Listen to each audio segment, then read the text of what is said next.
When the day of the motorbike competition arrived, the arena was already full of excitement. Hundreds of people came to watch the race, but the spotlight was not on me. It was on the group of soldiers standing proudly next to their machines. They wore uniforms, carried discipline in their posture, and looked absolutely confident. Everyone whispered that there was no way an ordinary rider like me could ever defeat them. The racetrack itself was no easy path. It was a mixture of sharp turns, high ramps, dusty roads, and even muddy sections that could swallow the wheels if a rider was not careful. The soldiers had trained for years, their reputation built on strength, precision, and fearlessness. I, however, had only one advantageable ability: to adapt quickly,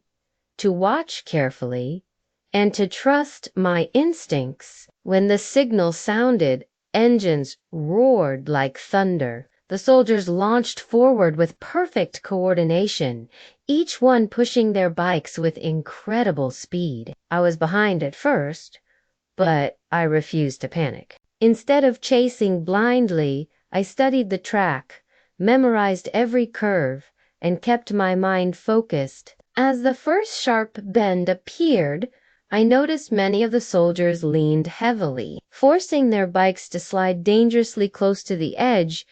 I took a different approach. I slowed down slightly, controlled my balance, and cut through the curve with precision. That decision cost me a little speed, but it kept me safe and steady while a soldier nearly lost control and slid into the dust. The next challenge was a steep ramp. Most riders sped up too much, flying into the air and struggling to land their machines.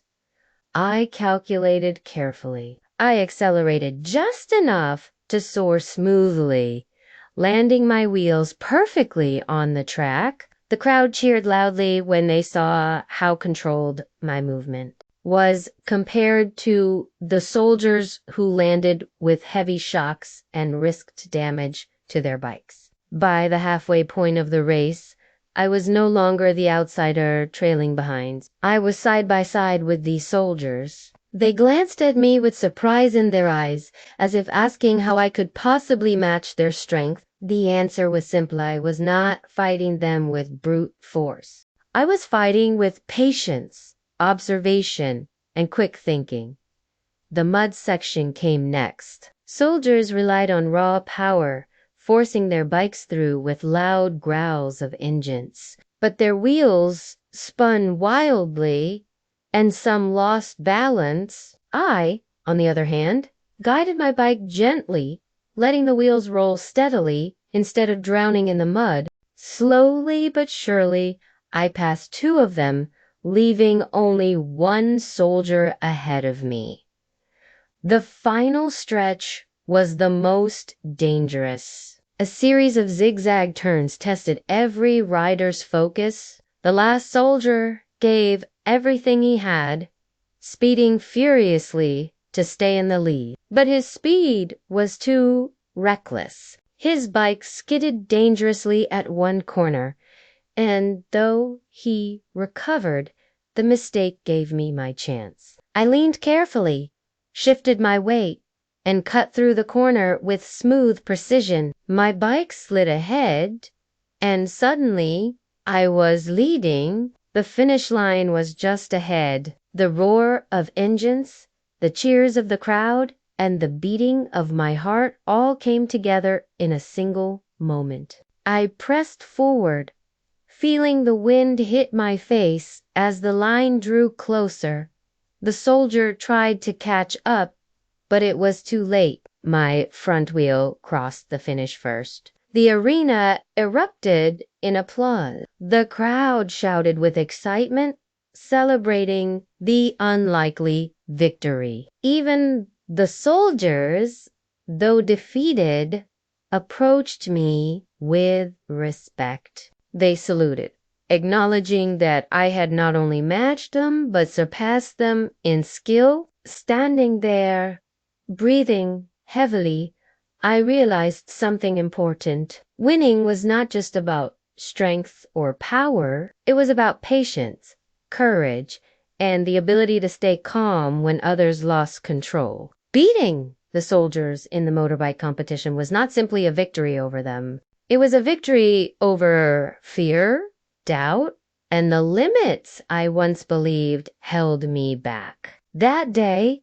I walked away not only as the winner of the race, but as someone who had proved that discipline and determination could make anyone, even an underdog, rise above the strongest opponents.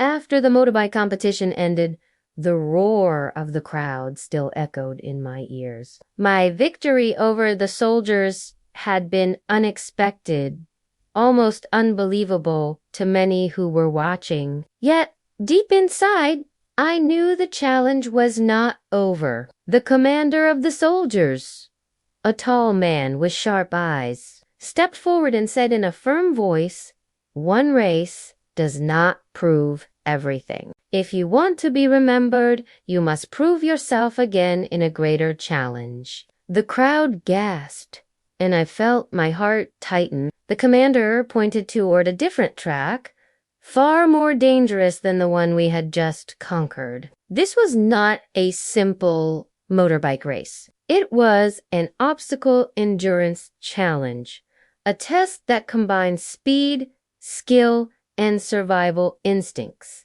The course stretched across steep hills, sandy dunes, broken bridges, and even fiery hoops that riders had to pass through. Only the bravest dared to try. I looked at the track and then at the soldiers standing beside their powerful machines. They were ready, eager to reclaim their pride. My muscles ached from the earlier competition, but my spirit burned with determination. I could not walk away. I had to face them again. The signal fired, and once more engines exploded with sound. Dust rose into the air as we all surged forward.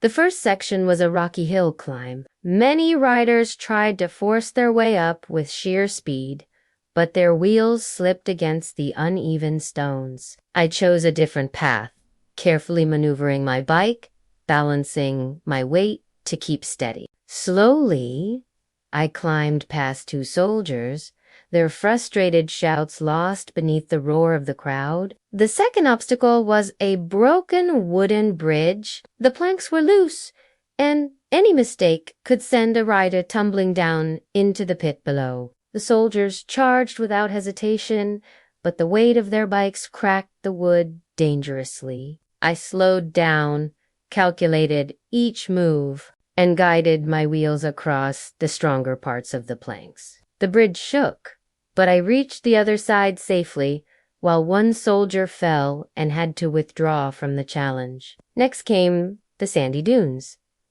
This was where power mattered most. Engines screamed as bikes struggled to move through the heavy sand. Soldiers used raw strength, pushing their machines aggressively. Their speed was impressive, but it also drained their energy. I approached differently, keeping my bike light, weaving from side to side, allowing momentum to carry me. Slowly but surely, I overtook another soldier, the sand spraying behind me like golden waves. Halfway through the course, I was no longer the outsider. I was once again a serious rival. The crowd cheered my name, their voices giving me strength. The soldiers glanced at me with disbelief, their faces showing both frustration and respect.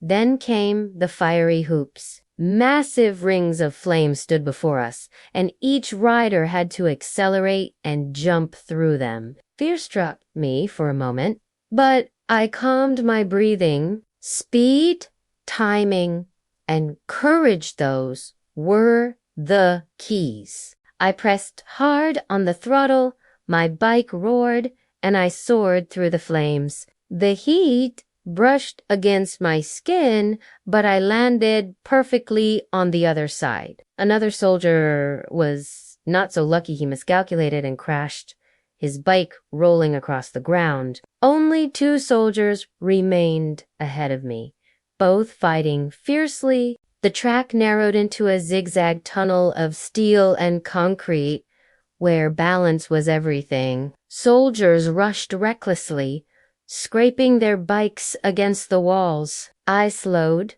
controlled my steering, and slid smoothly through the turns. By the time the tunnel ended, I was side by side with the leader. The final challenge was the longest stretch of all a winding mountain road with sheer cliffs on both sides. The soldier beside me pushed his machine to the limit, determined not to lose again. The 2 of us raced neck and neck, the wind howling around us, the abyss waning below. One mistake would end it all. But I remembered my strength, patience. While the soldier charged with pure aggression, I waited. I watched his movements, studied his rhythm. At the final curve, his hunger for victory made him lean too far, his bike sliding dangerously close to the edge.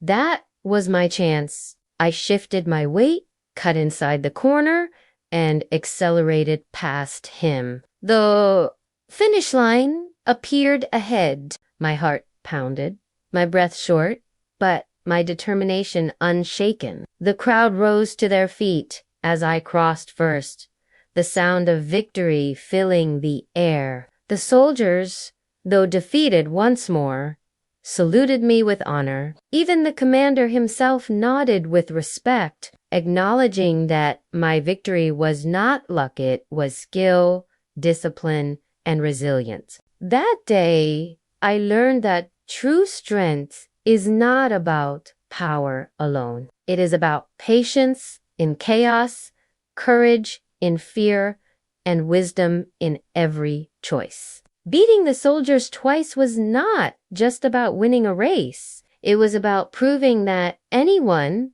no matter their background, can rise above the strongest opponents with the right spirit. The cheers of the crowd, the respect of the soldiers, and the memory of the moment stayed with me forever. I had gone from an underdog to a champion, not because I was the fastest, but because I refused to give up